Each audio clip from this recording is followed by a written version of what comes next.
La paz de nuestro Señor y Salvador Jesucristo tengan todos ustedes, hermanos miembros y obreros de nuestra iglesia pentecostal. Dios es amor. El día de hoy estamos en el segundo tema del primer módulo del curso de formación de obreros. El tema de hoy es Cristología. En esta clase vamos a abordar los siguientes temas. Vamos a aprender acerca de lo que es la preexistencia de Cristo. Vamos a hablar acerca de las dos naturalezas de Cristo. Vamos a hablar acerca de las obras de Cristo. También vamos a hablar acerca de la muerte, la resurrección y la ascensión de Cristo. Al finalizar esta clase, usted será capaz de comprender y defender la divinidad y la humanidad de Cristo. También usted será capaz de explicar los motivos de su nacimiento, su muerte y su resurrección. Vamos a leer en la Biblia, en 1 de Timoteo capítulo 3, versículo 16, dice: E indiscutible, grande es el misterio de la piedad. Dios fue manifestado en carne, justificado en el Espíritu, visto de los ángeles, predicado a los gentiles, creído en el mundo y recibido arriba en gloria. La doctrina de Jesucristo es muy importante, porque la persona y la obra de Jesucristo es el fundamento de la doctrina cristiana. Sin Cristo no hay cristianismo. Sin Cristo también no existe ningún tipo de posibilidad de salvación alguna, porque solamente por medio y a través de Jesucristo es que nosotros podemos tener salvación. Vamos a hablar ahora acerca de lo que es la Cristología. La Cristología es la enseñanza de la doctrina de Jesucristo. El nombre dado a la doctrina que estudia a la persona y a la obra de Jesucristo. El nombre Jesús tiene su origen en el idioma hebreo y significa Yahvé es salvación. Más tarde, después, este nombre fue transcrito al griego Jesús y finalmente al latín y al español como Jesús, manteniendo el mismo significado que siempre tuvo, que es Yahvé es salvación. Es muy importante entonces saber el significado del nombre Jesús. Vamos a hablar acerca ahora de la llamada preexistencia de Jesucristo. Cuando hablamos acerca de la preexistencia de Jesucristo, estamos hablando de que Jesucristo existió desde antes de la fundación del mundo. Algunas personas argumentan, por ejemplo, que María es la madre de Dios, argumentando que Jesús recién pasó a existir en el momento que fue concebido en María por obra del Espíritu Santo. Pero la Biblia nos prueba que Jesucristo existió aún desde antes de la fundación del mundo. Dice la Biblia, la palabra de Dios, en Miqueas capítulo 5, versículo 2, dice: Pero tú, Belén, Efrata, pequeña para estar entre las familias de Judá, de ti saldrá el que será el Señor de Israel, y sus salidas son desde el principio de los días de la eternidad. Sus salidas son desde el principio de los días de la eternidad. Sus salidas son desde los tiempos de la eternidad. Sabemos que en el estado de existencia de Dios, que es la eternidad, no existe ni principio y tampoco existe fin. Entonces, este versículo nos prueba a nosotros que Jesucristo existió desde antes inclusive de la fundación del mundo y que la existencia de Jesús es desde los días de la llamada eternidad. Esta afirmación de la preexistencia de Jesucristo es probada tanto en el Antiguo como en el Nuevo Testamento. Podemos leer, por ejemplo, en el libro de Génesis, capítulo 1, versículo 26, cuando dice la Biblia: Entonces dijo Dios: hagamos al hombre a nuestra imagen conforme a nuestra semejanza, y señoree en los peces del mar y en las aves de los cielos. Cuando Dios está hablando, hagamos al hombre, está hablando en género plural. Y cuando Dios habla en forma plural, habla no con los ángeles en ese momento, sino que está hablando ahí en la llamada Trinidad Divina de Dios, haciendo un acuerdo, tomando un acuerdo, una decisión para la formación del ser humano en el mundo. Entonces, la Trinidad Divina, que es el Padre, el Hijo y el Espíritu Santo, es muy importante. Por ejemplo, en el Antiguo Testamento se nos revela en muchas oportunidades las llamadas teofanías. Las llamadas teofanías son las manifestaciones de Dios, de Jesucristo, en el Antiguo Testamento. Por ejemplo, a Jesucristo se le conoce en el Antiguo Testamento como el ángel del Señor. Si leemos el Nuevo Testamento, en ninguna parte ya del Nuevo Testamento se habla acerca de el llamado ángel del Señor. Solamente en el Antiguo Testamento se habla del ángel del Señor. Y cuando se habla del ángel del Señor, a este ángel del Señor se le atribuye atributos y también, por supuesto, caracteres divinos. Por eso nosotros argumentamos, y también, por supuesto, todos los estudiosos de la Biblia argumentan que este personaje llamado el ángel del Señor en el Antiguo Testamento es la manifestación de Jesucristo en forma personal, comunicándose, dando revelaciones, interactuando con nosotros los seres humanos. Por ejemplo, la palabra ángel del Señor en el hebreo sería Yahvé Malak. Yahvé Malak, que significa el mensajero de Yahvé. La palabra ángel significa mensajero. Y esta palabra mensajero en el hebreo es Malak. El mensajero de Yahvé o ángel del Señor, en hebreo Yahvé Malak. En Génesis capítulo 16, versículo 10 dice: multiplicaré grandemente a tus descendientes, de modo que sean también muchos. Multiplicaré tu descendencia grandemente. Qué tremendo, ¿no? Esta palabra, multiplicaré, haré, de una forma divina. No lo puede hacer cualquier ángel.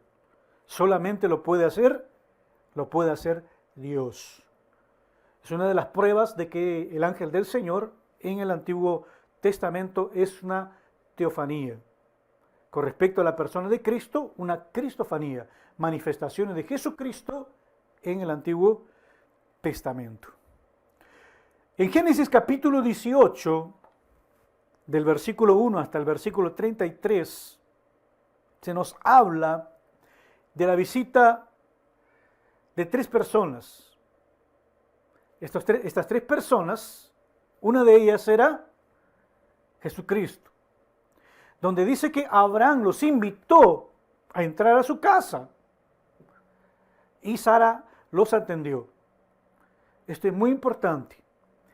Estamos hablando de la destrucción de Sodoma y Gomorra. La Biblia dice que de estos tres personajes, de estos tres varones, dos descendieron a la ciudad de Sodoma y Gomorra y uno se quedó con Abraham. Y Abraham le dice a uno de ellos, a uno de estos varones, le dice: mi Señor. Abraham conocía perfectamente a Dios y Abraham pues no podría llamarle mi Señor a ningún ángel, solamente a Dios. Eso es también una llamada teofanía, una manifestación de Dios en la persona de Jesucristo, tomando forma humana en el Antiguo Testamento. Entonces, Jesucristo a lo largo del Antiguo Testamento se manifestó en diversas ocasiones, ¿no?, antes de su nacimiento para cumplir su ministerio terrenal. Vemos pues que Jesucristo ya existía desde antes de la fundación del mundo y no simplemente a través, como dicen algunos, ¿no?, que Jesucristo recién pasó a existir cuando fue engendrado por el Espíritu Santo a través de María. Entonces vemos que Jesucristo ya existía aún antes de su nacimiento como hombre. En Génesis capítulo 32, versículos 22 al 30, dice: Jacob luchó con un ángel. Jacob luchó con un ángel. ¿Quién era este ángel? Este ángel era la persona de Jesucristo. Porque el ángel le dice: has luchado con Dios, no con los hombres. Ningún ángel se puede atribuir a sí mismo la divinidad, decir que es Dios. Ningún ángel tendría ese valor de argumentarse la divinidad. Entonces el ángel dice: has luchado con Dios, no con los hombres. Entonces, cuando Jacob luchó con el ángel, ese ángel pues era la manifestación de Jesucristo antes de su encarnación. Esto es también una cristofanía con respecto a la persona de Jesucristo. En Éxodo capítulo 3, 2 y también del 4 al 17, dice que Dios se apareció a Moisés en medio de una zarza, en medio de la zarza ardiente. El Señor se le apareció a Moisés.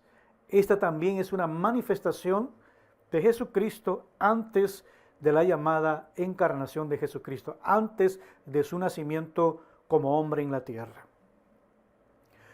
Por ejemplo, donde en Éxodo capítulo 3, versículo 14, el Señor dice: yo soy el que soy.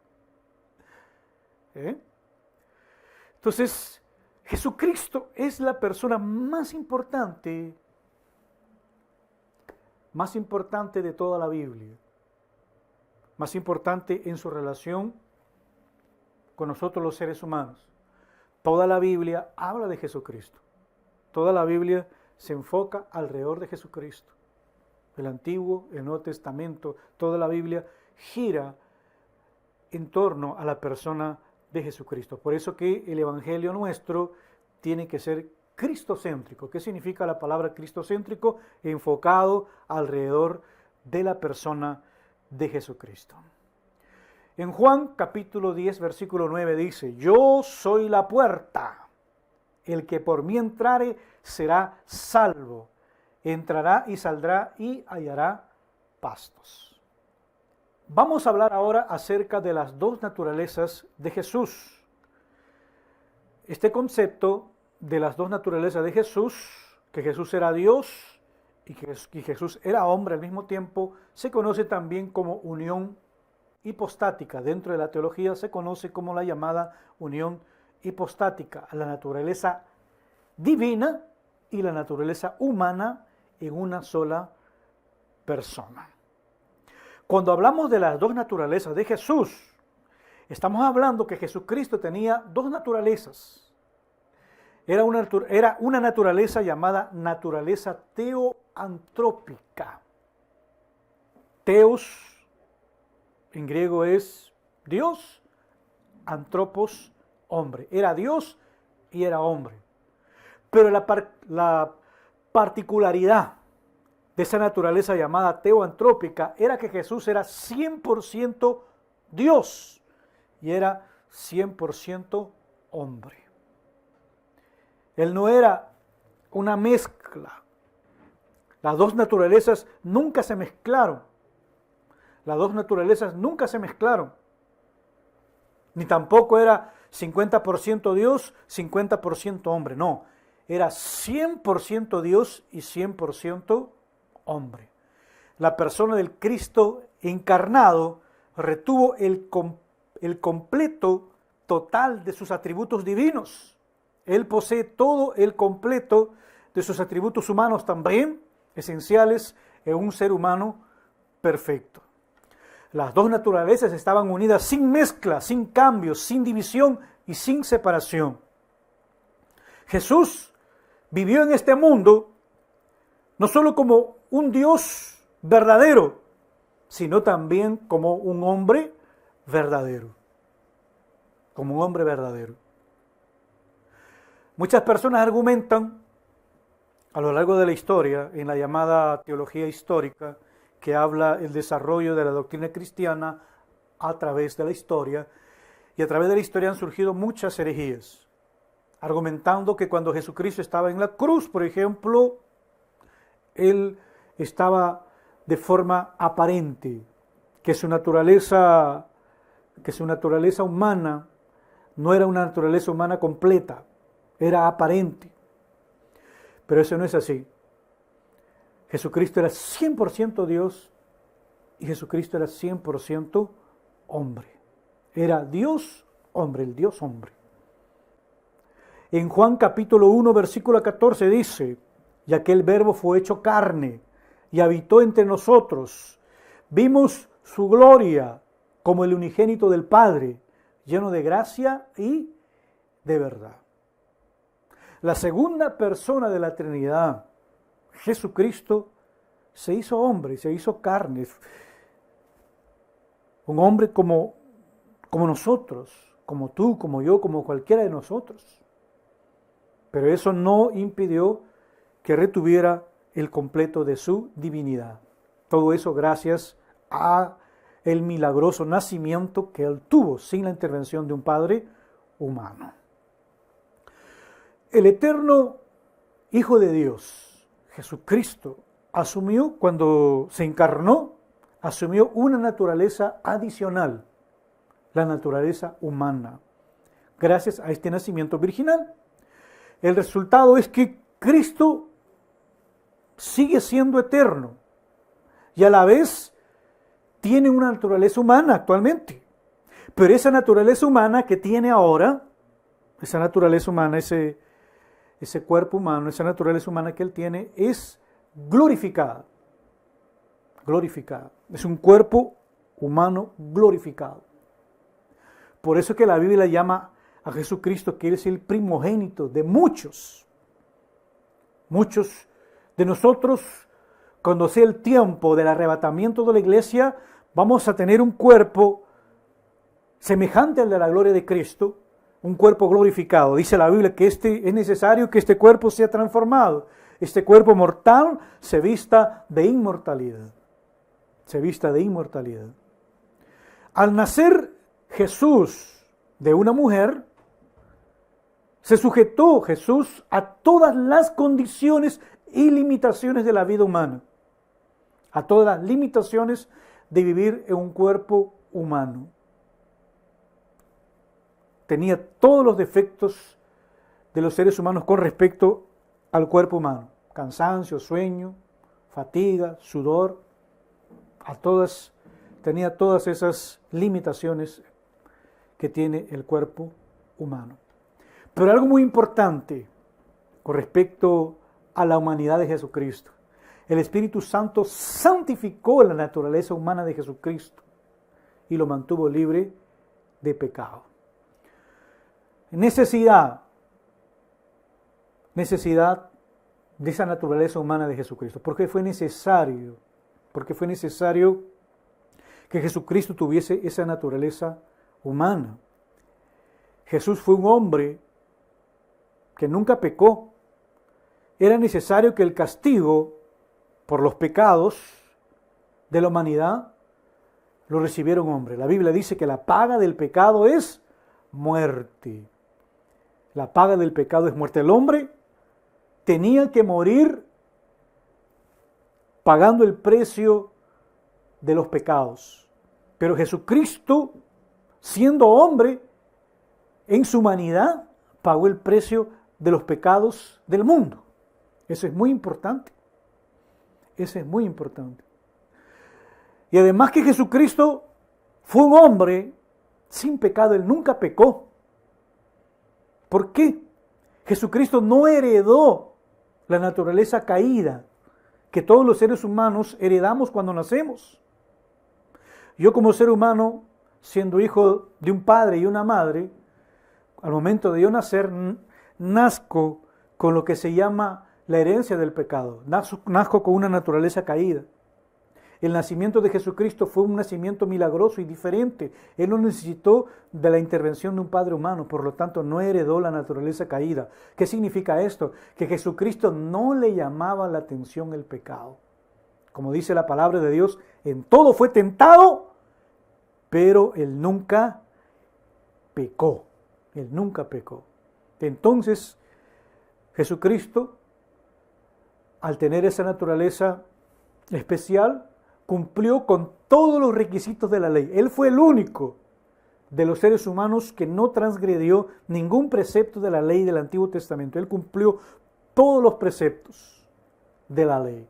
Y por en cuanto Él fue el único que estaba apto para poder pagar ese precio tan alto por el pecado de la humanidad, por el pecado de todos los hombres de la tierra. Él fue el único que fue apto, que estaba apto, ¿no? Porque Él vivió como hombre, dándonos un ejemplo, vivió como hombre y nunca pecó. Él nos da un ejemplo de vida, de cómo nosotros los seres humanos también podemos rechazar el pecado. Es muy importante eso. Hebreos capítulo 7, versículo 26 dice: porque tal sumo sacerdote nos convenía, santo, inocente, sin mancha, apartado de los pecadores y hecho más sublime que los cielos. Santo, inocente y sin mancha. En el Antiguo Testamento, cuando se iba a presentar un sacrificio delante de Dios en el templo o en el tabernáculo, ¿qué decía el requisito? Que aquel sacrificio, aquella ofrenda de sacrificio de carneros, de toros, ¿no?, de bueyes, tenía que ser sin mancha, tenía que ser perfecto, sin ningún defecto, para poder ser ofrecido como un holocausto de expiación delante de Dios en el Antiguo Testamento. Jesucristo fue el Cordero que fue llevado hacia el matadero para pagar el precio de los pecados del mundo, que no tuvo mancha, fue inocente, santo, sin mancha, sin pecado. Entonces, eso es muy importante. Para que Jesús asumiera esa naturaleza humana que Él tuvo que vaciarse. En teología se llama eso como el vaciamiento. En griego es kenosis, asumiendo forma de siervo. Jesús, siendo el Dios todopoderoso en el cielo, como dice el libro de Filipenses capítulo 2, versículos 7 y 9, Él teniendo toda la gloria en el cielo, Él se despojó de todas aquellas glorias. Se produjo en Él un vaciamiento, un kenosis. El Dios todopoderoso, con toda su gloria y todo su resplandor, tomó forma de siervo.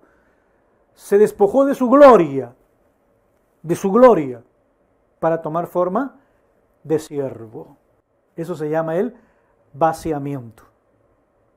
Entonces, ese vaciamiento es solamente una especie de ocultación, ¿no?, de la manifestación exterior de su gloria. Él simplemente se despojó, se ocultó la gloria que Él tenía, su gloria, ¿no?, y tomó forma de siervo en forma temporal. Filipenses capítulo 2, versículos 7 al 9 dice: sino que se despojó a sí mismo, tomando forma de siervo, hecho semejante a los hombres. Estando en la condición de hombre, se humilló a sí mismo, haciéndose obediente hasta la muerte, y muerte de cruz, por lo cual Dios le exaltó hasta lo sumo y le dio un nombre que es sobre todo nombre. Qué tremendo, hermanos. Qué tremendo. Se humilló a sí mismo. Fue obediente hasta la muerte, por amor a nosotros, los seres humanos. Por amor a nosotros, Él murió una muerte tan terrible. Como dice la Biblia, de tal manera Dios amó al mundo, que envió a su Hijo unigénito a morir, y que todo aquel que en Él crea no se pierda, mas tenga la vida eterna. Ese es el amor de Dios tan grande. Imagínense Jesucristo en favor de la humanidad, muriendo, derramando su sangre para pagar el precio del pecado. La paga del pecado es muerte. Alguien tenía que morir. Yo tenía que morir. Tú tenías que morir. Nosotros teníamos que morir por nuestros pecados. Él ocupó nuestro lugar, muriendo en lugar de nosotros. Por eso decimos que la persona de Jesucristo es la persona más importante en nuestra vida. Por eso decimos que Jesucristo es la persona más importante con respecto a nuestra salvación. Por eso decimos que Jesucristo es la persona más importante mediante el cual toda la Biblia gira en torno de Él, en torno de su persona. El Antiguo Testamento, profecías de su futura venida; el Nuevo Testamento, su manifestación, su encarnación como hombre, ¿no? Su ministerio, nos hablan de la persona de Jesucristo, de la segunda persona de la Trinidad. Jesucristo, Dios, hombre. Eso es muy importante. Vamos a hablar ahora acerca de las razones de su encarnación. Primeramente, ¿cuáles fueron las razones de la encarnación de Jesucristo, por las cuales Jesucristo se hizo hombre? Primeramente, revelar a Dios, para que los hombres tengan una revelación acerca de Dios. El hombre por sí mismo no es capaz de descubrir a Dios. Dios se revela al hombre en forma personal. Dios toma la iniciativa y se revela al hombre. Porque el hombre pues es limitado, Dios es infinito, Dios es eterno, omnipotente. El hombre es finito, limitado. Por sí mismo el hombre nunca hubiese descubierto a Dios. Por eso que es necesario que Dios se revelase. Dios tomó la iniciativa y se reveló al hombre. Entonces, en la persona de Jesucristo, pues Dios se da a conocer a nosotros los hombres, a nosotros los seres humanos. Juan capítulo 1, versículo 18 dice: a Dios nadie le vio jamás. Estamos hablando a Dios en su esencia. A Dios en su esencia nadie lo ha visto jamás. El unigénito Hijo que está en el seno del Padre, Él le ha dado a conocer. Nosotros conocemos a Dios a través de la persona de Jesucristo. En el Antiguo Testamento, a través de las llamadas cristofanías, conocemos a Dios. Dios se revela al hombre, Dios interactúa con el hombre a través de las llamadas cristofanías. Entonces, eso es muy importante. Dios se da a conocer a nosotros los seres humanos a través de la persona de Jesucristo, en forma personal. Dios es un Dios personal. No es un Dios de lejos, no es un Dios alejado de su creación. No, Él se relaciona en persona, Él interactúa con su creación. Otra de las razones para la encarnación de Jesucristo es darnos un ejemplo de vida. Jesucristo nos dio un ejemplo de vida. Él nos enseñó que es capaz de vivir una vida alejado del pecado. Eso es muy importante. Primera de Pedro capítulo 2 versículo 21 dice: pues para esto fuisteis llamados, porque también Cristo padeció por nosotros, dejándonos ejemplo para que sigáis sus pisadas. Importante. Otra de las razones de su encarnación es proponer un sacrificio por el pecado, o sea, realizar un sacrificio en favor del pago de los pecados de la humanidad.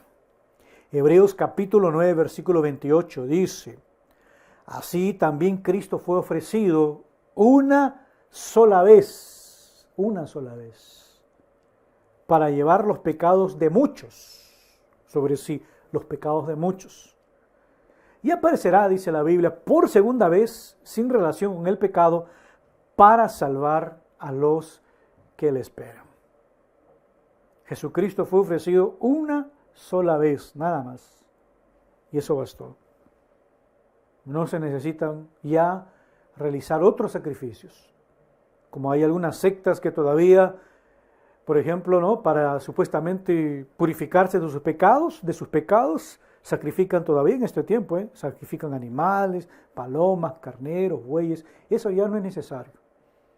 Porque Cristo fue ofrecido una sola vez, dice la Biblia, para llevar el pecado de muchos. Eso es muy importante.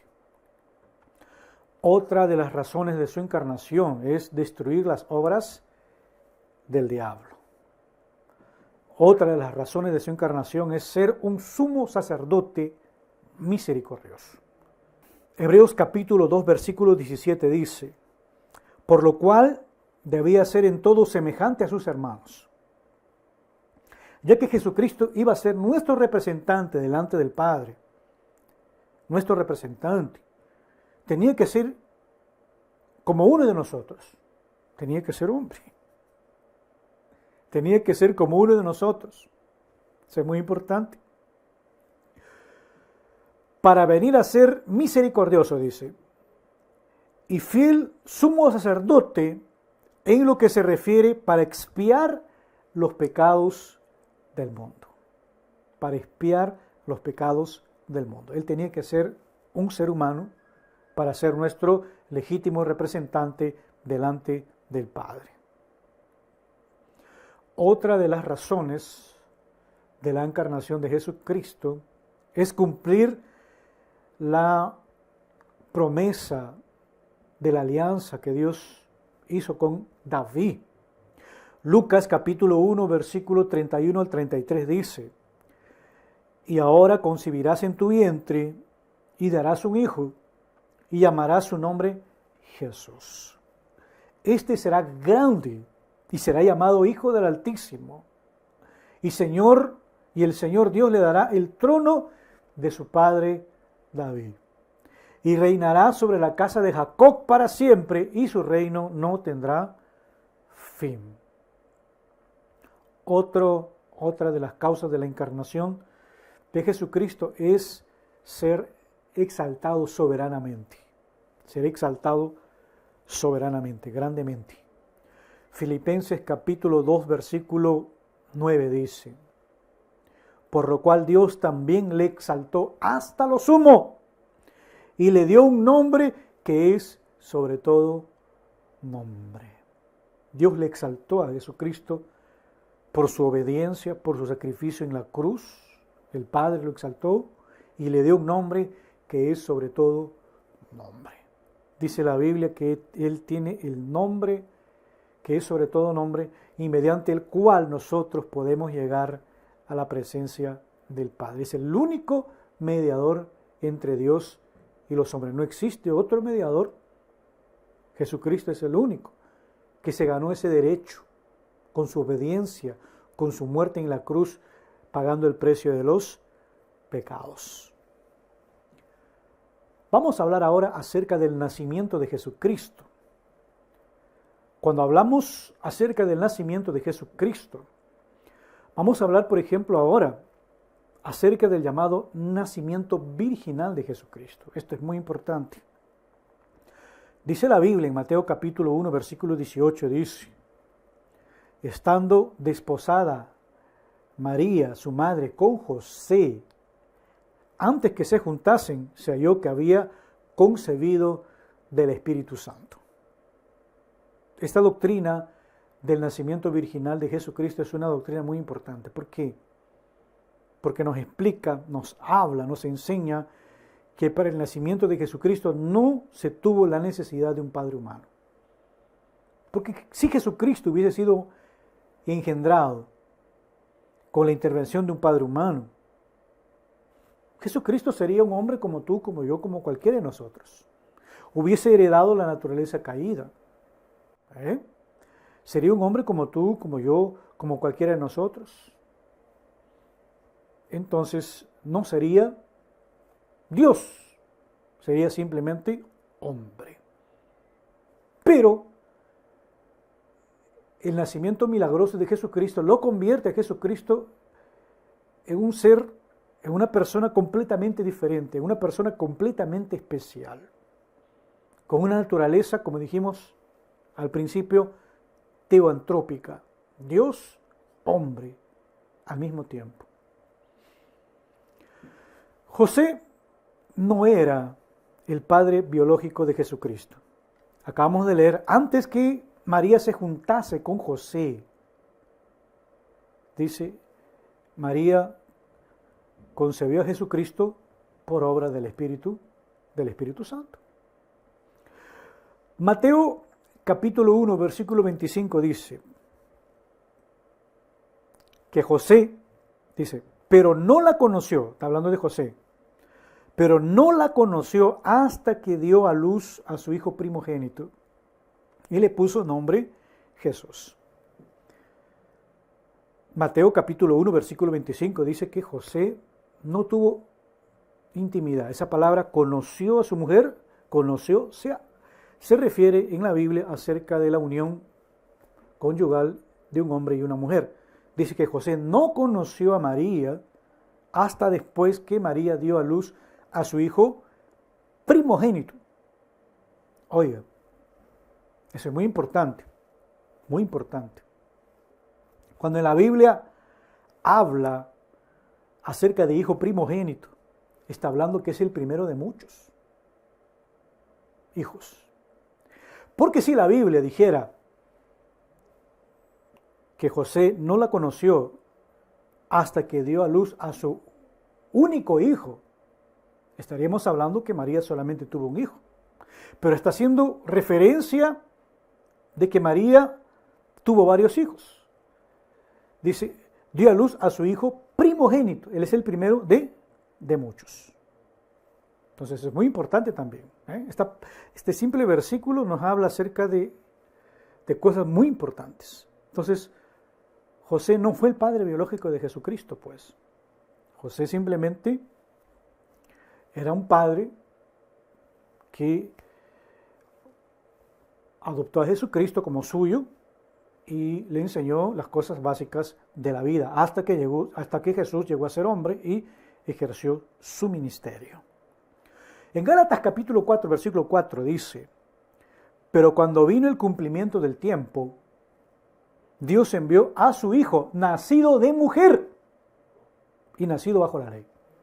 Jesucristo fue un hombre nacido de mujer, solamente nacido de mujer, sin la intervención de un hombre. Solamente nació de mujer por obra del Espíritu Santo. Eso hizo que él no heredase la naturaleza caída, la naturaleza pecaminosa.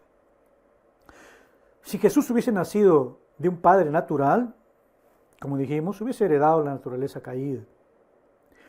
Entonces, el hecho de que Jesús no tuviera un padre humano significa que la línea de descendencia de Adán quedó parcialmente interrumpida, la línea de la descendencia de Adán, con respecto a la herencia del pecado, con respecto a la herencia de la naturaleza caída, la naturaleza pecaminosa.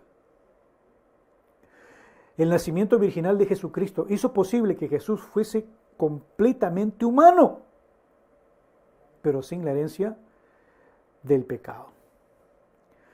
El nacimiento de Jesucristo fue profetizado por Dios mismo. Fue profetizado por Dios mismo.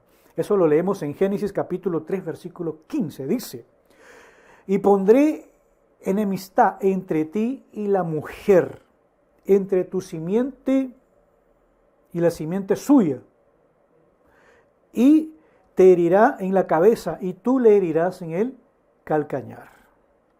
Eso es muy importante. Por ejemplo, se cumple la profecía con respecto al nacimiento de Jesucristo, se cumple la profecía que está en Isaías capítulo 7, versículo 14. Dice, Por tanto, el Señor mismo os dará señal. He aquí que la Virgen concebirá y dará a luz un hijo, y se llamará su nombre Emmanuel. Emmanuel, que significa Dios con nosotros. Aproximadamente 700 años antes de su nacimiento, se anunció que Jesucristo nacería en Belén. Qué tremendo, ¿eh? La profecía bíblica. Ya Dios, 700 años antes de Cristo, profetizando de que Jesucristo nacería en Belén. Eso está en Miqueas, capítulo 5, versículo 2, dice: pero tú, Belén, Efrata, pequeña para estar entre la familia de Judá, de ti saldrá el que será el Señor de Israel, y sus salidas son desde el principio de los días de la eternidad. Algo muy peculiar con respecto a la persona de Jesucristo es que Él, siendo Dios todopoderoso, teniendo toda la gloria que Él tenía en el cielo, toda la majestad, la adoración de los ángeles en el cielo, Él nace como hombre y escoge nacer de una forma sencilla, dando un ejemplo de humildad. Él pudo haber nacido en el palacio de un rey, o ser hijo de un gran príncipe, o ser hijo de un gran millonario, de un gran potentado, pero no. Él decidió nacer y ser parte de una familia muy humilde. María, José pues tenía la profesión de carpintero.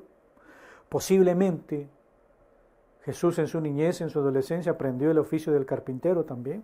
Imagínense, esas sillas, esas mesas, ¿no? Esos muebles hechos por Jesús, imagínense. Jesús nace en un pesebre, imagínense. El Dios Todopoderoso, el Creador del universo, decide nacer dentro de un lugar muy humilde, un pesebre. Lucas capítulo 2, versículos 6 y 7 dice, nos habla acerca de esto, dice: y aconteció que estando ellos allí, se cumplieron los días de su alumbramiento. Y estaban en Belén a causa del censo que el emperador había proclamado para todo el imperio. Las personas tenían que regresar a su ciudad de nacimiento para ser censados. Los varones tenían que regresar a sus ciudades de nacimiento para ser censados. Leemos nuevamente, dice: y aconteció que estando ellos allí, se cumplieron los días de su alumbramiento, y dio a luz a su hijo primogénito. Recalcamos, hijo primogénito, el primero de muchos.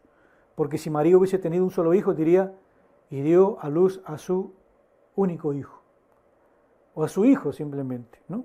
Y no recalcaría, pues la Biblia no haría ese remarque de decir hijo primogénito. Cuando hablo de un hijo primogénito, significa que es el primero de muchos. Y dio a luz a su hijo primogénito, dice, y lo envolvió en pañales y lo acostó en un pesebre, porque no había lugar para ellos en el mesón. No había lugar para ellos en un mesón. Cuando Jesucristo cumplió 8 días de nacido, fue circuncidado en el templo. Fue presentado en el templo y también fue circuncidado, conforme la ley mosaica, conforme la ley de Moisés, que cuando los varones, ¿no?, llegaban a un cierto día de nacido, tenían que ser presentados en el templo, dedicados a Dios, y ser circuncidados, ¿no?, donde era retirado el prepucio de los niños. Lucas capítulo 2, versículo 21 dice: presentación de Jesús en el templo.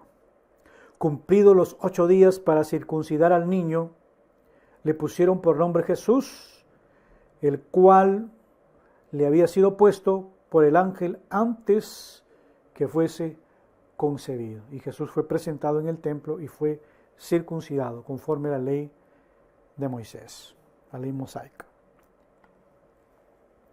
Jesús cuando nació, fue perseguido y sus padres pues lo escondieron. Por revelación de un ángel a José, ellos huyeron hacia el Egipto. Mateo capítulo 2, versículo 13, dice: después que partieron ellos, y aquí que un ángel se apareció en sueños a José y le dijo: levántate, toma al niño y a su madre y huye a Egipto y permanece allá hasta que yo te diga, porque acontecerá que Herodes buscará al niño para matarlo. Terrible. Herodes quiso matar a Jesús pensando que Jesús lo iba a destronar en su reino terrenal, pero como dijo Jesús, como Jesús argumentó, mi reino no es de este mundo. El nacimiento, su crecimiento y su infancia, la infancia de Jesús fueron como cualquier niño normal, que se relacionó con su familia y que día a día iba creciendo en sabiduría y gracia. Eso es muy importante. Aprendió el arte de la carpintería, ¿no? Y inició su ministerio cuando cumplió los 30 años. Eso es muy importante. Las limitaciones humanas de Jesucristo. Por ejemplo, Jesús tenía hambre. Jesús tenía hambre, como cualquier ser humano.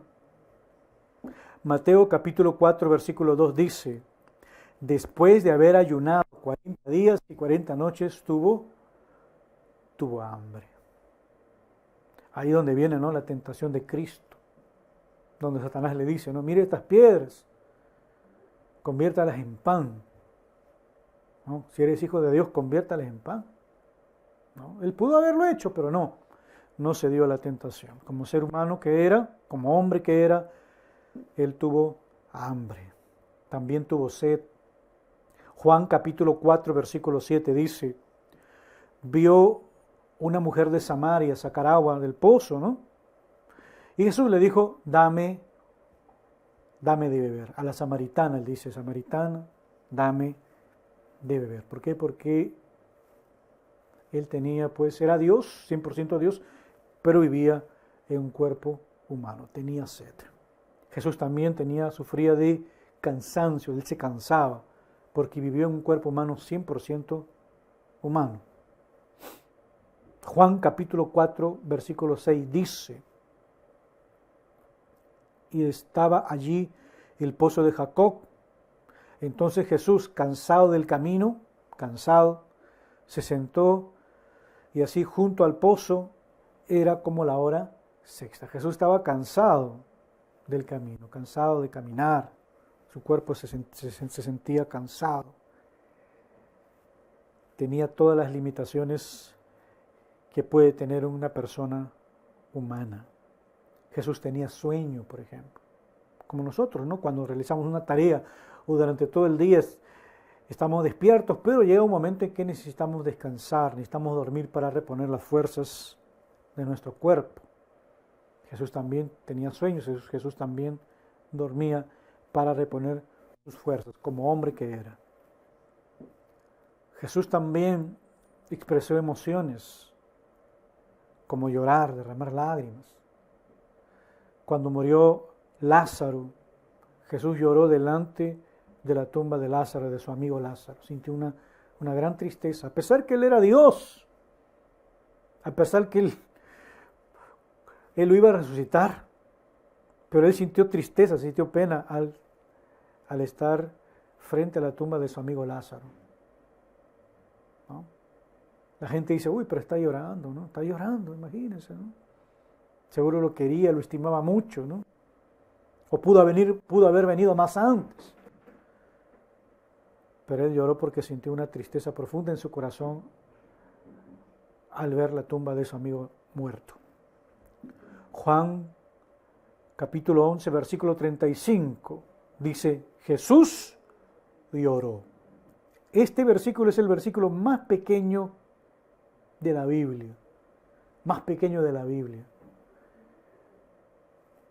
pero nos describe la tristeza que Jesús sintió cuando murió su amigo Lázaro.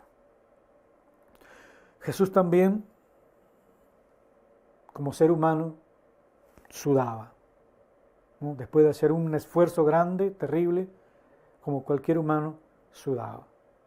Lucas capítulo 22, versículo 44 dice: y estando en agonía oraba más intensamente, y era su sudor como grandes gotas de sangre que caían hacia la tierra.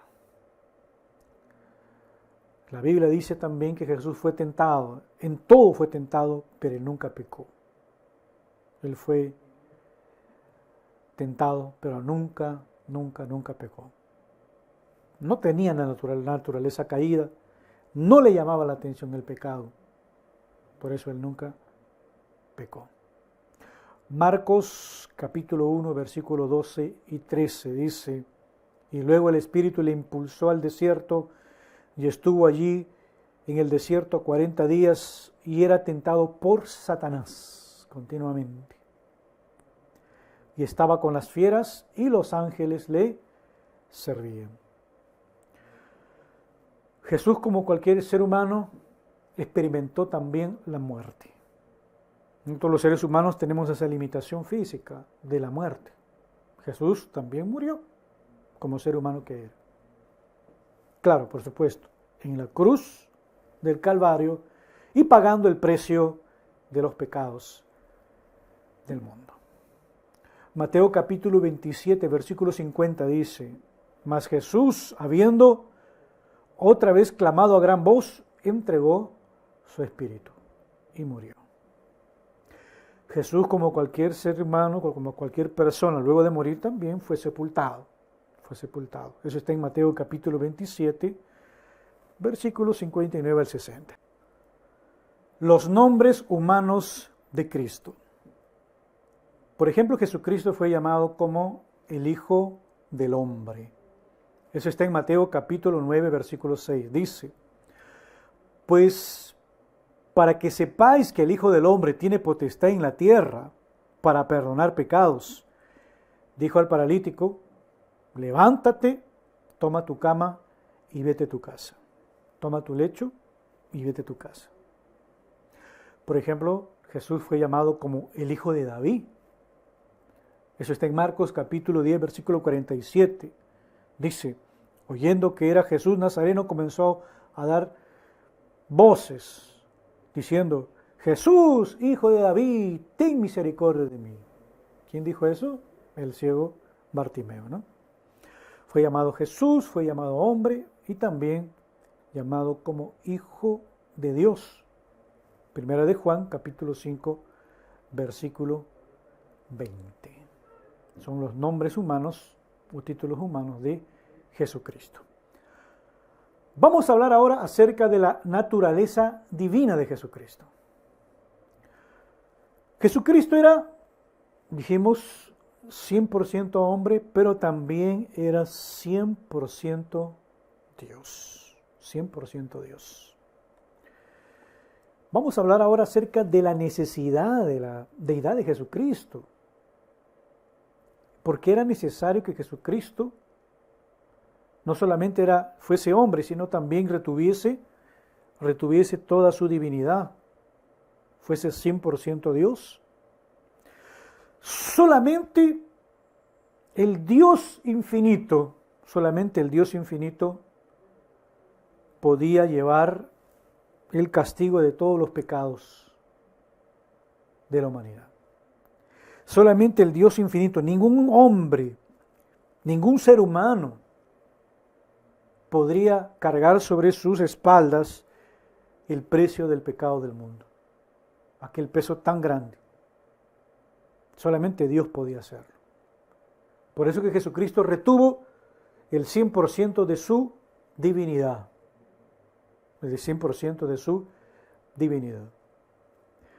Porque la Biblia, por ejemplo, dice, ¿no? En Jonás, capítulo 2, versículo 9, dice que la salvación viene de Dios. Las Escrituras nos enseñan que solamente Dios puede salvar al hombre. Por eso fue necesario que Jesucristo mantuviese toda su divinidad, toda su deidad. 100% Dios y también, por supuesto, 100% hombre. Solo Dios tenía la capacidad de llevar aquel peso tan grande del pecado del mundo sobre sus espaldas. Por eso fue necesario que Él siga siendo 100% Dios después de su encarnación. Vamos a hablar ahora acerca de la divinidad de Jesucristo probada por sus títulos, por los nombres que se le da a Jesucristo. Su divinidad fue probada por sus títulos. Por ejemplo, a Jesucristo se le llama Dios. Y Hebreos capítulo 1, versículo 8 dice, más del Hijo dice, tu trono, oh Dios, por el siglo del siglo, cetro de equidad es el cetro de tu reino. A Jesucristo también se le llama Hijo de Dios. Mateo capítulo 16, versículo 16 dice, respondiendo Simón Pedro dijo, tú eres el Cristo, el Hijo del Dios viviente. A Jesús también se le dijo Señor. En Apocalipsis capítulo 19, versículo 16 dice, Rey de reyes y Señor de señores, prueba de la divinidad de Jesucristo. También a Jesucristo se le llama el Señor de todos. Hechos capítulo 10, versículo 36 dice, Dios envió mensaje a los hijos de Israel, anunciando el evangelio de la paz por medio de Jesucristo. Este es el Señor de todos. Son pruebas de la divinidad de Jesucristo con respecto a los títulos, ¿no? A los nombres que se le dio a Jesucristo. Vamos a hablar ahora acerca de la divinidad de Jesucristo probada con respecto a los atributos exclusivos de Jesucristo. Atributos, por supuesto, que solamente lo tiene Dios. Por ejemplo, la omnipotencia. ¿Qué significa la omnipotencia? La palabra omni en el latín significa todo, potencia, el que tiene todo el poder, el que tiene toda la potencia, el que todo lo puede. Mateo capítulo 28, versículo 18 dice, y Jesús se acercó y les habló diciendo, toda potestad me es dada en el cielo y en la tierra. Toda potestad, todo poder me es dado en el cielo y en la tierra. Jesús también tenía el atributo de la omnisciencia. ¿Qué significa la omnisciencia? Significa que Él todo lo sabe, que Él todo lo conoce. Eso está en Juan, capítulo 1, versículo 48. Vamos a leerlo. Dice, le dijo Natanael, ¿de dónde me conoces? Respondió Jesús y le dijo, antes que Felipe te llamara, cuando estabas debajo de la higuera, te vi. Antes que Felipe te llamara, cuando estabas debajo de la higuera, yo te vi. Tremendo. Tremendo. ¿No? Él estaba debajo de la higuera, tal vez, no sé, a una distancia tal vez muy larga, muy grande, pero sin embargo Cristo lo vio con su atributo de la omnisciencia. Otro atributo de Jesucristo que prueba su divinidad es la llamada omnipresencia de Jesucristo. ¿Qué significa omnipresencia? Que está en todo lugar al mismo tiempo. Mateo capítulo 18, versículo 20 dice, porque donde están 2 o 3 congregados en mi nombre, allí yo estoy en medio de ellos. Allí yo estoy en medio de ellos, donde están 2 o 3 congregados en su nombre. Por ejemplo, podemos estar aquí 2 o 3 aquí, 2 o 3 en España, congregados en el nombre del Señor, orando a Dios, en el nombre de Cristo.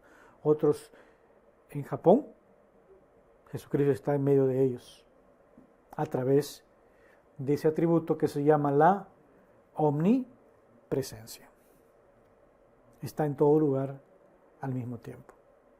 Es un atributo que solo le pertenece a Dios. Vida, la vida. Juan 1:4 dice, en él estaba la vida y la vida era la luz de los hombres. Jesucristo, como Dios que es, sustenta la existencia de la vida en este planeta. Nosotros somos sustentados por Dios. Necesitamos de Dios para seguir existiendo. Este universo necesita de Dios para seguir existiendo, ya que la Biblia habla que Jesucristo es el creador, Él es el sustentador de toda la existencia de este universo, de la creación. Jesucristo fue el creador.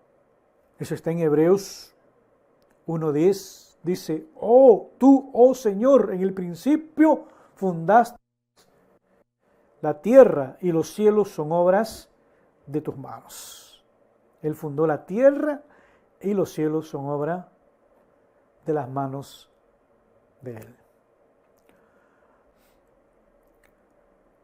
La divinidad de Jesucristo probada por su carácter perfecto. Mateo capítulo 5, versículo 48 dice, sed pues vosotros perfectos como vuestro Padre que está en los cielos es perfecto. El único que es perfecto es Dios. Y Dios requiere que nosotros, sus criaturas, su creación, también practiquemos la perfección. Jesucristo, por ejemplo, en la Biblia se nos habla que Él es bueno. Vamos a leer Mateo capítulo 20, versículo 15. Dice, no me es lícito hacer con lo mío, hacer lo que quiero con lo mío, o tú me tienes envidia, porque yo soy bueno. La bondad de Dios la podemos nosotros ver en lo que se llama, por ejemplo, la providencia de Dios. La providencia de Dios se puede explicar de esta forma. Por ejemplo, cuando llueve, pues llueve para buenos y para malos, haciendo crecer en la tierra las cosechas.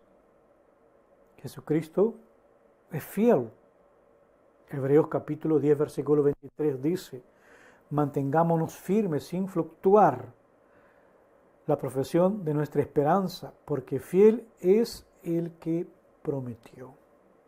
Jesucristo es fiel y lo que Él prometió lo va a cumplir. Él dijo, me voy a preparar un lugar para vosotros arriba en el cielo, y es verdad.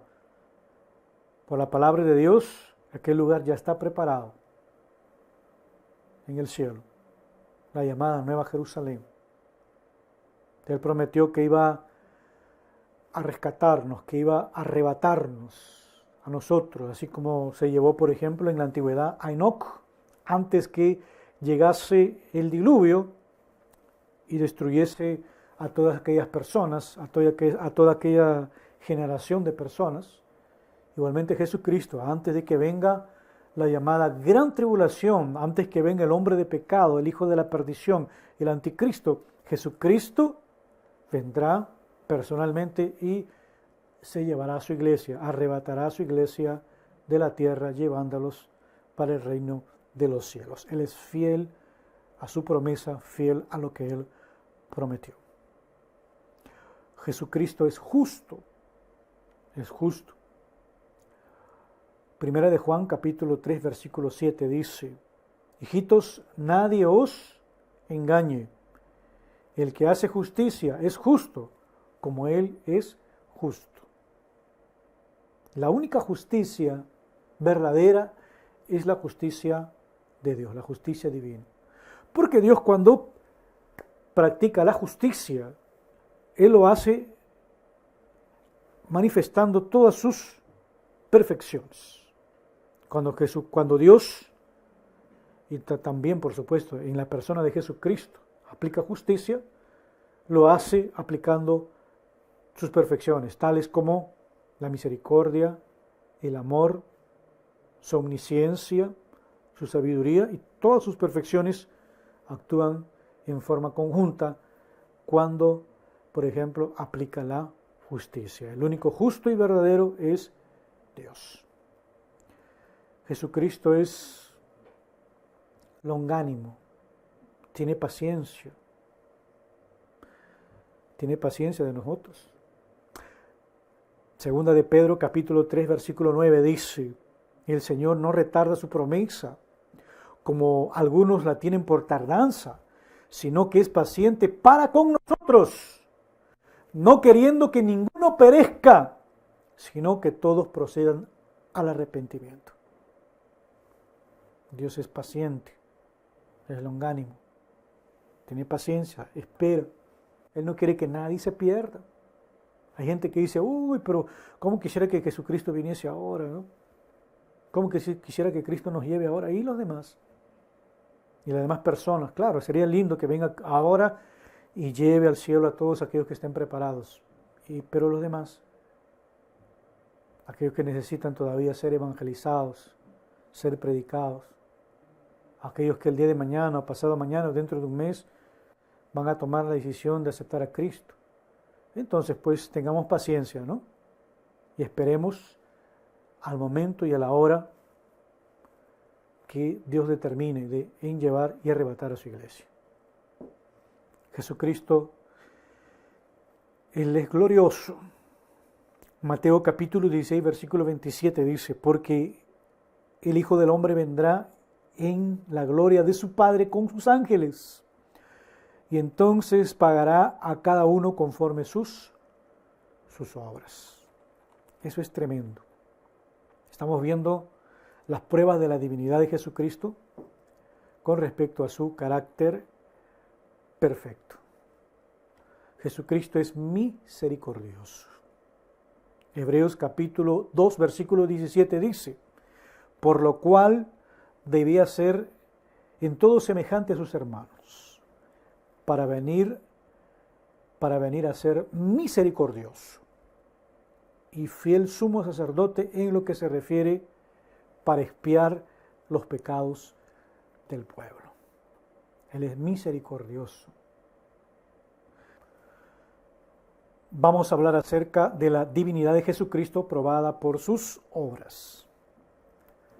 Por ejemplo, la creación. La creación fue realizada, dice la Biblia, por Jesucristo. Por Él y para Él y por medio de Él fueron hechas todas las cosas.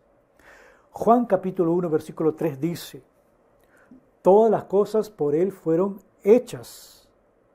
Sin Él, nada de lo que ha sido hecho existiría. Sin Él, nada de lo que ha sido hecho fue hecho. Eso es muy importante. O sea, por medio de Jesucristo todas las cosas fueron creadas. Él es el creador del universo.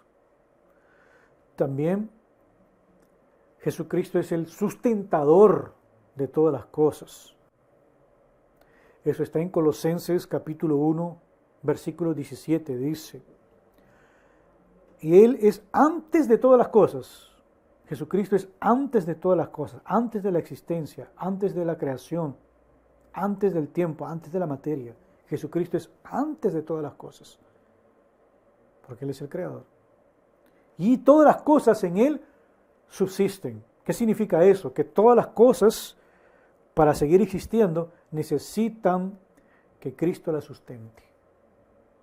Cristo dice, yo soy el alfa y el omega, el principio y el fin. El principio de todas las cosas, el que creó todas las cosas. El principio y el fin. Si Él quisiera dar término a toda la creación, Él lo podría hacer, porque Él tiene ese poder. Otra de las pruebas de la divinidad de Jesucristo por medio de las obras es que Jesucristo perdona pecados. Ningún hombre tiene potestad de perdonar pecados, ningún sacerdote, ningún ángel tiene la potestad de perdonar pecados. Solamente Dios tiene la potestad de perdonar los pecados. Jesucristo es Dios también, por supuesto. Eso está en Lucas capítulo 7, versículo 48. Y dice la Biblia, Y a ella le dijo, tus pecados te son perdonados. Jesucristo tiene el poder de resucitar a los muertos, de realizar resurrecciones. Vemos Lázaro, ¿no? Un ejemplo es Lázaro, ¿no? Dice la Biblia, Juan capítulo 5, versículo 25, dice, de cierto os digo, viene la hora, y ahora es, cuando los muertos oirán la voz del Hijo de Dios, y los que la oyeren vivirán. Qué cosa tremenda. ¿Ah? Qué cosa tremenda. Aquellos muertos que escuchen la voz de Jesucristo, la voz del Hijo de Dios, resucitarán, se levantarán de sus sepulcros en resurrección. Jesucristo también puede hacer juicio. Eso prueba también su divinidad. Puede juzgar. Eso es muy importante. Juan capítulo 5, versículo 27 dice, y también le dio autoridad para hacer juicio por cuanto es el Hijo del Hombre. Otra prueba de su divinidad con respecto a las obras de Jesucristo es que Jesucristo envió al Espíritu Santo. Envió al Espíritu Santo. Como segunda persona de la Trinidad, Él envió al Espíritu Santo, que es la tercera persona de la Trinidad, al mundo. En el Antiguo Testamento estábamos bajo el ministerio del Padre. Ministerio del Padre. Estuvimos en el ministerio del Hijo durante su encarnación, su manifestación en la tierra, hasta su sacrificio en la cruz del Calvario y su posterior resurrección. Luego que Jesucristo envía el Espíritu Santo a la tierra, es que ahora estamos en el tiempo del ministerio del Espíritu Santo. Estamos bajo el tiempo de la gracia, ¿no? Jesucristo se fue, ascendió al cielo, se fue al cielo, ¿no? En medio de muchos testigos, y luego envió el Espíritu Santo hacia nosotros como un ayudador. Juan capítulo 15, versículo 26 dice, pero cuando venga el Consolador, a quien yo os enviaré del Padre, el Espíritu de verdad, el cual procede del Padre, Él dará testimonio acerca de mí. Él dará testimonio acerca de mí. Vamos a hablar ahora acerca de la divinidad de Jesucristo probada mediante la adoración ofrecida a Él. Mediante la adoración que le ofrecen a Él. Dice la Biblia que lo adoraron a Cristo los ángeles. Lo adoraron los ángeles. Y Dios también ordena que le adoren los ángeles. Hebreos capítulo 1, versículo 6 dice, y otra vez cuando introduce al primogénito en el mundo, dice, adórenle todos los ángeles de Dios. Adórenle todos los ángeles de Dios. Si los ángeles de Dios le adoran a Jesucristo, esto significa que Jesucristo pues no es un ángel, sino que es Dios. Es una prueba de su divinidad, porque ni un ángel puede adorar a otro ángel, ni un ángel tampoco podría adorar a un ser humano. Un ángel solamente adora a Dios. Entonces la adoración de los ángeles es una prueba de la divinidad de Jesucristo.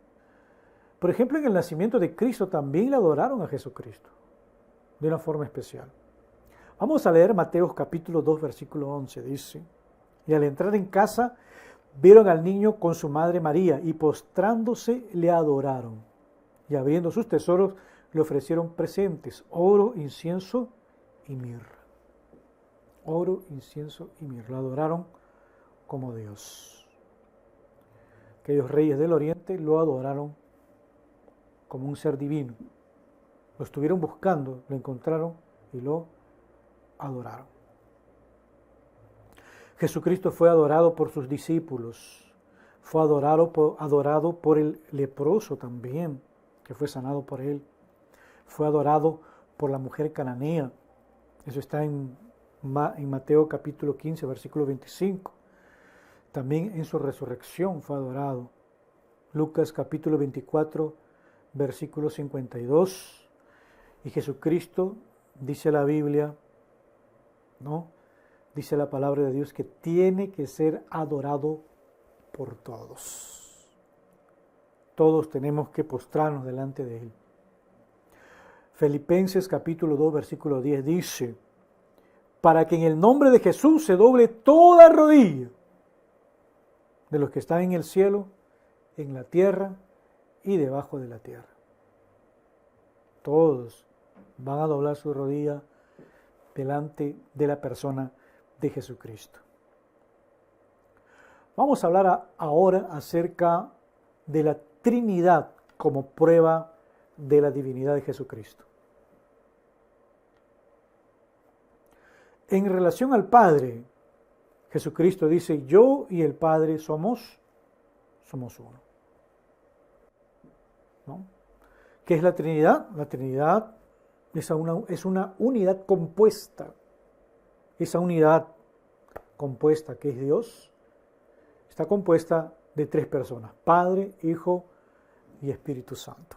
Entonces Jesucristo dice, yo y el Padre somos uno. Dentro de esa Trinidad se encuentra Jesucristo.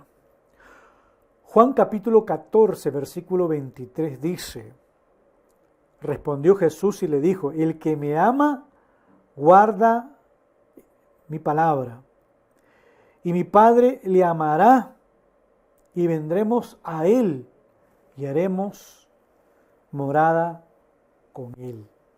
Tremendo. En relación al Padre y al Espíritu, dice, bautizándolos, ¿no? En el nombre del Padre, del Hijo y del Espíritu Santo.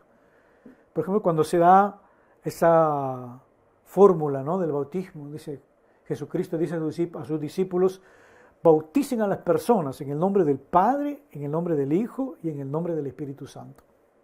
Las tres personas de la Trinidad. Eso es tremendo, muy importante. Mateo 28, versículo 19 dice, por tanto, id y haced discípulos a todas las naciones, bautizándolos en el nombre del Padre, del Hijo y del Espíritu Santo. Jesucristo es una de las personas de la Trinidad. Vamos a hablar ahora acerca de la divinidad de Jesucristo, probada por su impecabilidad. Vamos a leer el caso, por ejemplo, de Judas.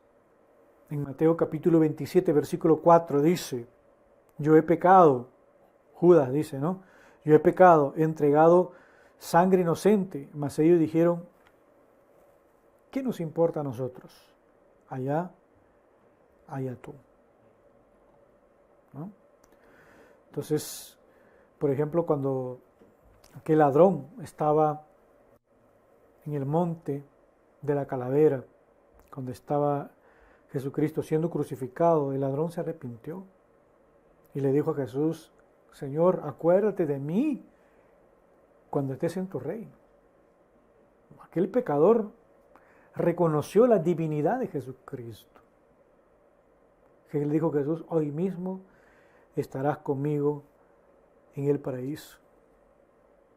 ¿Eh? Hoy mismo estarás conmigo en el paraíso. Cosa tremenda, hermanos. Jesucristo fue un hombre, 100% hombre, y fue Dios también, 100% Dios. Pero en su humanidad, Él nunca pecó, Él se mantuvo íntegro, fue tentado en todo, pero nunca pecó. Vamos a hablar ahora acerca de los llamados oficios de Cristo. Vamos a hablar acerca de los tres oficios de Jesucristo: profeta, sumo sacerdote y rey. La Biblia presenta a Jesucristo como el Mesías, el Mashiach. En hebreo es Mashiach, Mesías. Como Cristo en griego, ¿no? La palabra Cristo significa ungido, ¿no? Entonces, con respecto al oficio de Cristo como profeta, Él anunció el reino, diciendo pues arrepentíos, ¿no? Predicando acerca de la salvación. Y también Jesucristo como profeta, pues Él profetizó acerca del futuro de las naciones, como podemos leer en Mateo capítulo 24, ¿no? Cuando los discípulos le preguntan: Señor, danos las señales de tu venida, ¿no? Jesucristo les comienza a dar les comienza a describir todo ese panorama escatológico, ¿no? Huirán de guerras, rumores de guerras, hambres, pestes, hambruna en diferentes lugares, ¿no? Entonces eso manifiesta pues los oficios de Jesucristo como profeta. Como sumo sacerdote, Jesucristo se presentó delante de Dios, como un sacerdote, representando a la humanidad. Él fue el representante, Él es el representante de la humanidad delante de la presencia de Dios. Eso es tremendo. Hebreos capítulo 4, versículo 14 y 16 dice: por tanto, teniendo un gran sumo sacerdote que traspasó los cielos, un gran sumo sacerdote, Jesús, el Hijo de Dios, retengamos nuestra profesión, porque no tenemos un sumo sacerdote que no pueda compadecerse de nuestras debilidades, sino uno que fue tentado en todo según nuestra semejanza, pero sin pecado. Acerquémonos pues confiadamente al trono de la gracia para alcanzar misericordia y hallar gracia para el oportuno socorro. Entonces, ya que tenemos a Jesucristo como nuestro representante delante del Padre en el reino de los cielos, nosotros podemos acercarnos al trono de Dios con toda confianza a través de la oración, sabiendo que Jesucristo es nuestro mediador con el Padre, nuestro único mediador entre Dios y los hombres, como dice la Biblia. Entonces, esa es la función de Jesucristo como sacerdote, que representa a la humanidad delante de Dios, delante del Padre. Jesucristo en su oficio como Rey. Dice la Biblia en Juan capítulo 18, versículo 36, dice: respondió Jesús: mi reino no es de este mundo. Si mi reino fuera de este mundo, mis servidores pelearían para que yo no fuera entregado a los judíos, pero mi reino no es de aquí.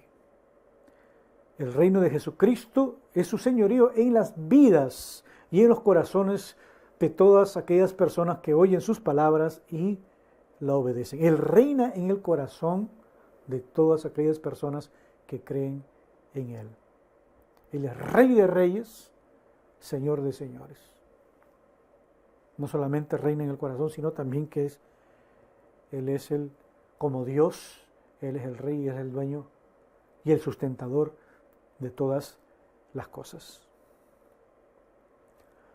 Vamos a hablar acerca del Espíritu Santo en la vida y en el ministerio de Jesucristo. El Espíritu Santo, por ejemplo,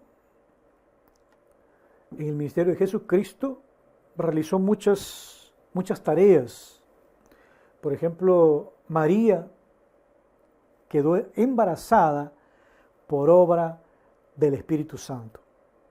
Jesús fue concebido por obra del Espíritu Santo, según Mateos capítulo 1, versículo 20. El Espíritu Santo ungió a Cristo, ungió a Jesús en el bautismo, por ejemplo. Podemos ver cómo descendió el Espíritu Santo, primeramente para identificarlo como el Mesías y también, ¿no?, para que a través de esta unción pudiese iniciar su ministerio. Lucas capítulo 3, versículos 21 y 22 dice: aconteció que cuando todo el pueblo se bautizaba, también Jesús fue bautizado, y orando el cielo se abrió y descendió el Espíritu Santo sobre él en forma corporal como paloma, y vino una voz del cielo que decía: tú eres mi Hijo amado, en quien tengo complacencia. Entonces, el ministerio de Jesús comenzó él estando lleno de la gracia y el poder del Espíritu Santo. Lucas capítulo 4, versículo 1 dice: Jesús, lleno del Espíritu Santo, volvió del Jordán y fue llevado por el Espíritu al desierto. Dios ungió a Cristo, a Jesús, con el Espíritu Santo y el poder. Hechos capítulo 10, versículo 38 dice: como Dios ungió con el Espíritu Santo y el poder a Jesús de Nazaret, y con éste anduvo haciendo bienes y sanando a todos los oprimidos por el diablo, porque Dios estaba con él. Jesucristo tenía dentro de sí toda la plenitud del Espíritu Santo, toda la plenitud. Toda la perfección del Espíritu Santo estaba dentro de la persona de Jesucristo. Y los milagros que hacía Jesucristo lo hacía a través del poder del Espíritu Santo. Echaba fuera demonios por el poder del Espíritu Santo. Obraba sanidades por el poder del Espíritu Santo. Dice la Biblia que Jesucristo, por ejemplo, fue guiado al desierto, ¿no?, al desierto, por el Espíritu Santo. Fue dirigido al desierto, ¿no? Cuando vemos que Jesucristo ayunó los 40 días, ¿no?, y luego fue tentado. ¿Quién lo guió hacia el desierto a realizar ese ayuno? Importante, que fue algo muy importante, fue algo resaltante dentro del ministerio de Jesucristo. Fue el Espíritu Santo. Expulsó demonios, como dijimos, por el Espíritu Santo. Mateo capítulo 12, versículo 28 dice: pero si yo por el Espíritu de Dios echo fuera los demonios, ciertamente ha llegado a vosotros el reino de Dios. Vamos a hablar ahora acerca de las obras de Cristo. Las obras de Jesucristo, por ejemplo, su muerte, su resurrección y su ascensión. Cristo murió por nuestros pecados, para pagar el precio de nuestros pecados. Y su muerte trajo sobre nosotros la reconciliación con Dios. Dice, por cuanto todos pecaron, dice la Biblia, estábamos todos excluidos de la presencia de Dios, mas fuimos reconciliados por medio de nuestro Señor y Salvador Jesucristo. La muerte de Jesucristo tiene varios significados. Por ejemplo, vamos a hablar ahora acerca de lo que es la expiación. La expiación significa cubrir, expiar, cubrir. Quiere decir, en términos bíblicos, significa quitar la culpa mediante un pago, el pago de una sanción o mediante una ofrenda o un sacrificio. Se quita la culpa de alguien a través de una ofrenda o un sacrificio. Por ejemplo, el pueblo de Israel en el tabernáculo y en el templo, ellos hacían las llamadas expiaciones por sus pecados. Hacían un sacrificio, una ofrenda de sacrificio de bueyes, de ovejas, carneros, palomas, expiando sus pecados dando esa ofrenda como el pago de sus pecados. Pero la sangre de animales, la sangre de bueyes, de carneros, de palomas, simplemente cubrían a las personas. Era algo temporal, pero no quitaba la mancha, no quitaba el oprobio de lo que es el pecado en sí. Tuvo que Jesucristo pues hacer la expiación definitiva, el sacrificio, la ofrenda definitiva para los pecados ser cubiertos, para que los pecados fuesen borrados, quitados de la vida de las personas. Entonces, ¿qué es una expiación? Una expiación pues es quitar, eliminar, ¿no?, algo a través de una ofrenda o un sacrificio. Jesucristo quitó de nosotros, eliminó de nosotros ese peso del pecado, esa mancha del pecado, Él ofreciéndose como un sacrificio vivo delante de la presencia del Padre. Eso es muy importante. Salmos capítulo 78, versículo 38 dice: pero el misericordioso perdonaba la maldad y no lo destruía, y apartó muchas veces su ira y no despertó todo su enojo.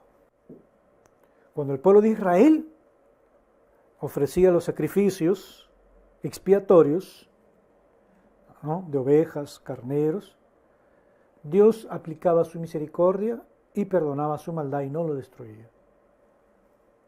Y apartaba su ira. Esperando, por supuesto, más adelante el verdadero sacrificio que debía ser hecho por Jesucristo, por la persona de Jesucristo. Entonces, la muerte de Jesucristo fue también una muerte redentora. ¿Qué significa la palabra redención? Viene del latín redimire, que significa rescatar, sacar a alguien de la esclavitud a través de un pago, pagando un precio. Jesucristo nos redimió a nosotros de la esclavitud del pecado, pagando el precio de nuestro rescate. Él nos rescató, pagando el precio de nuestro rescate con su muerte. Por eso decimos que el sacrificio de Cristo fue redentor. Redentor. La muerte de Cristo fue una muerte propiciatoria. Propiciatoria. La palabra propiciación significa aplacar, satisfacer. La muerte de Jesucristo fue propiciatoria, aplacó la ira de Dios y nos reconcilió con Él. La muerte de Jesucristo fue la única muerte que satisfizo, que pudo satisfacer completamente a Dios, que pudo satisfacer y cumplir los requerimientos de la ley para lo que es inconcerniente al perdón de pecados. Entonces, el sacrificio propiciatorio de Jesucristo trae el hombre a Dios, lo reconcilia con Dios. Lo reconcilia con Dios. Aquel Dios que estaba enojado con el hombre a causa de su pecado.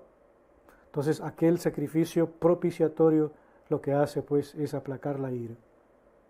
Todos aquellos que aceptan a Cristo como su único y verdadero Salvador personal y viven la palabra como Dios demanda, todos ellos, todas aquellas personas pueden disfrutar de esta bendición, de este sacrificio propiciatorio de Jesucristo, donde Dios pues calma su ira, donde Dios calma su enojo delante de la humanidad.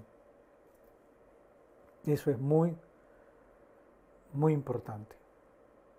Nosotros tenemos que morir por nuestras transgresiones. Cristo murió y apaciguó la ira de Dios. Sacrificio propiciatorio. Romanos capítulo 3, versículo 25 dice, a quien Dios puso como propiciación por medio de la fe en su sangre, para manifestar su justicia, a causa de haber pasado por alto en su paciencia los pecados pasados. El sacrificio de Cristo también, por supuesto, fue un sacrificio sustitutorio, vicario. Él tomó nuestro lugar. Nosotros tenemos que morir. Yo tenía que morir por mi pecado, Él tomó mi lugar. Todos nosotros teníamos que morir por nuestro pecado, Él tomó nuestro lugar. Fue un sacrificio sustitutorio, fue un sacrificio vicario. Él murió en lugar de los pecadores. Cuando hablamos acerca de la muerte de Jesucristo, tenemos que ser bien enfáticos en esto. Cristo murió una muerte natural, una muerte natural en el sentido de que fue una muerte la cual experimentan todos los hombres. Tenía que ser una muerte natural porque era un hombre muriendo por todos los hombres. Algunas personas argumentan que cuando Jesucristo estaba en la cruz del Calvario, Él no sentía nada. Que cuando Jesucristo estaba en la cruz del Calvario, Él no sentía absolutamente nada porque, bueno, Él era Dios. No es así. Jesucristo era 100% Dios y 100% hombre. Ya vimos hace un momento, Jesucristo tenía cansancio, tenía sueño, tenía sed, murió, tenía todas las limitaciones físicas nuestras.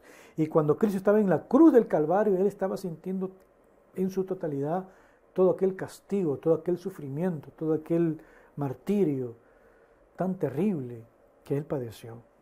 Su muerte fue una muerte natural. La muerte de Jesucristo fue también una muerte especial. ¿En qué sentido? Cuando Cristo murió en la cruz del Calvario, quien murió fue la humanidad de Jesucristo. Fue la humanidad de Jesucristo. No murió la divinidad. No murió la deidad. Fue la parte humana de Jesucristo. Fue el cuerpo humano de Jesucristo el que murió. Por eso decimos que fue una muerte especial. Porque Dios no puede morir. No murió la deidad, no murió la divinidad. Murió simplemente el cuerpo físico de Jesucristo. Eso es muy importante. Cuando Cristo murió, sufrió dos muertes. Dos muertes. ¿Cómo es eso, pastor? Cuando Cristo murió, experimentó primeramente la muerte espiritual.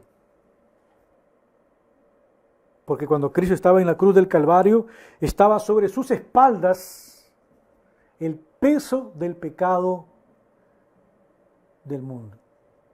Estaba sobre sus espaldas el peso del pecado de todos aquellos que creerían en Él. Estaba sobre sí ese peso.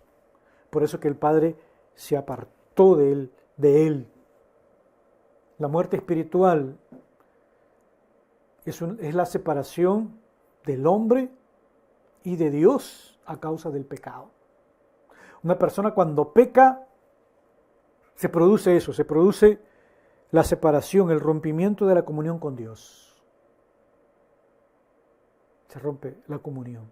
Eso es muerte espiritual. La muerte en sí significa separación. Cuando hablamos de muerte espiritual, la separación del hombre y de Dios a causa del pecado. Dios se apartó de Cristo, porque Cristo en ese instante en la cruz estaba cargando con el peso de la humanidad.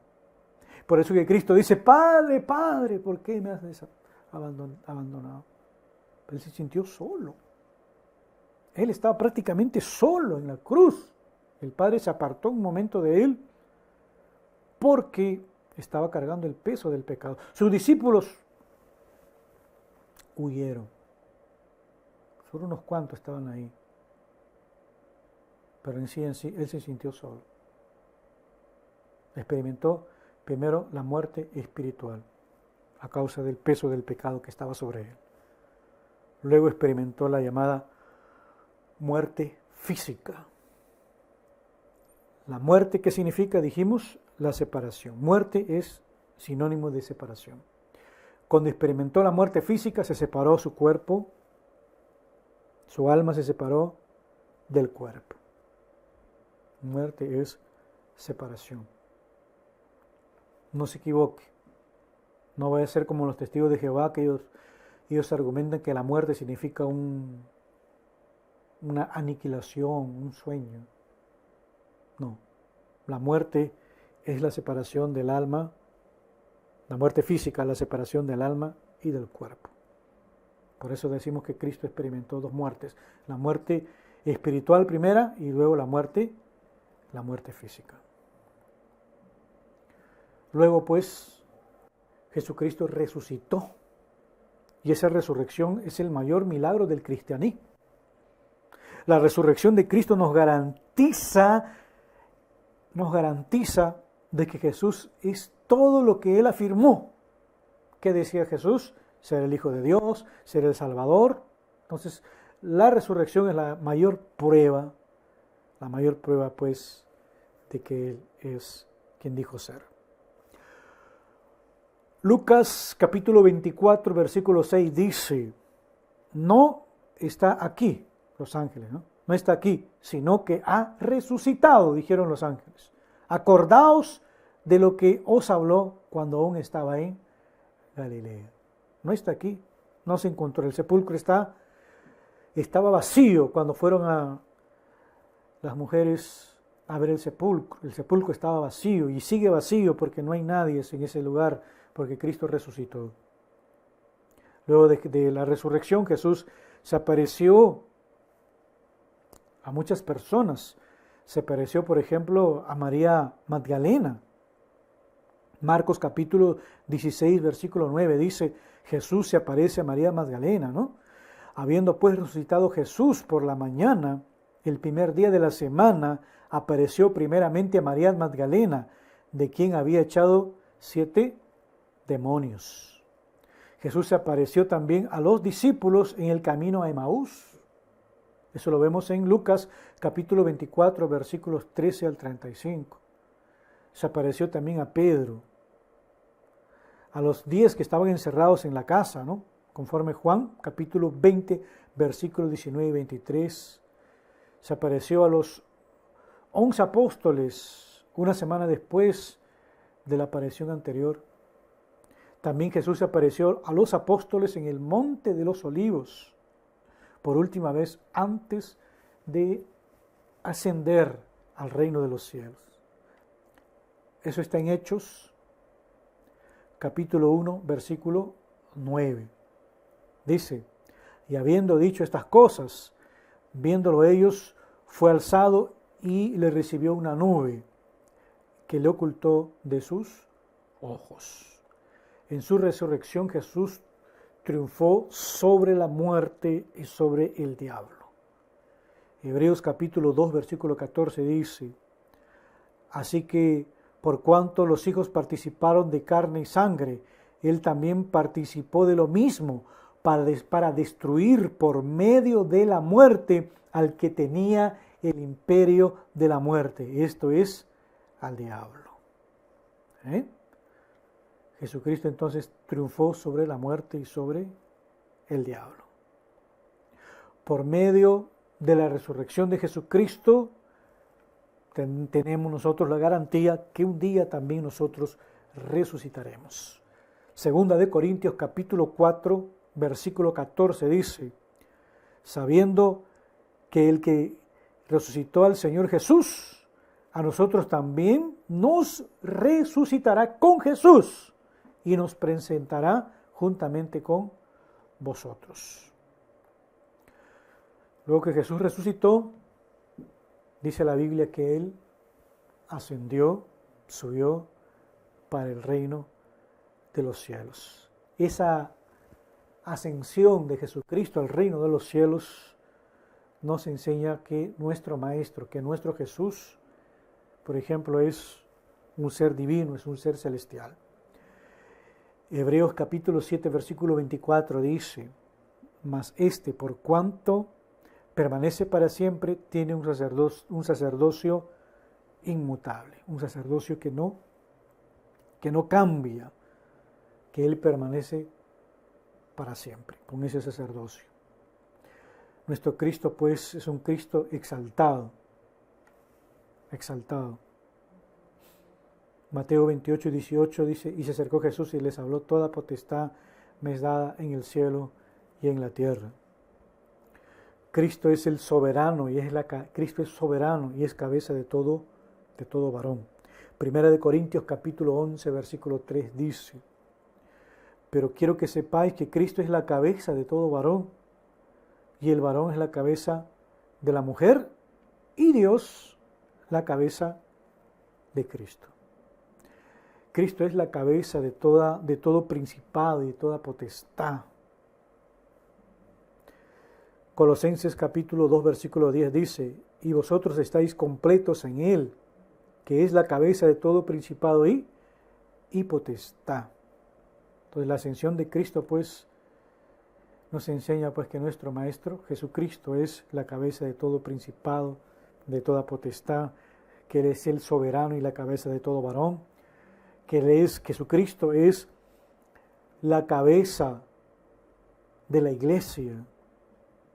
Efesios capítulo 5, versículos 22 y 23 dice: las casadas estén sujetas a sus propios maridos como al Señor, porque el marido es la cabeza de la mujer, así como Cristo es la cabeza de la iglesia, la cual es su cuerpo, y Él es su Salvador. Nuestro Cristo es nuestro intercesor, aquel que intercede por nosotros delante del Padre. Nuestro Cristo es también, por supuesto, omnipresente. Él está en todo lugar al mismo tiempo, porque Él es Dios. Donde estén dos o más congregados en mi nombre, dice Él, yo estoy en medio de ellos. Eso es muy importante. Entonces, la persona de Jesucristo, el tema de la persona de Jesucristo es uno de los temas más importantes de la Biblia. La doctrina de Jesucristo, la cristología, Cristo ungido, ¿no? Cristo, logos, estudio o tratado. En la cristología hablamos acerca de la persona de Jesucristo. Es muy importante. Entonces, es importante, mi hermano, usted repasar estos conceptos, repasar estos puntos que acabamos de hablar hace un momento, porque son muy, muy importantes y te van a ayudar en tu crecimiento espiritual y en tu desarrollo ministerial. Hermanos, que Dios les bendiga. Habló con ustedes su hermano en Cristo, Pastor Pedro Pablo Juárez. Los espero en la próxima clase, en el tercer tema del primer módulo del curso de formación de obreros. Hermanos, que Dios les bendiga. Queden todos en la paz de nuestro Señor y Salvador Jesucristo. Que Dios les bendiga.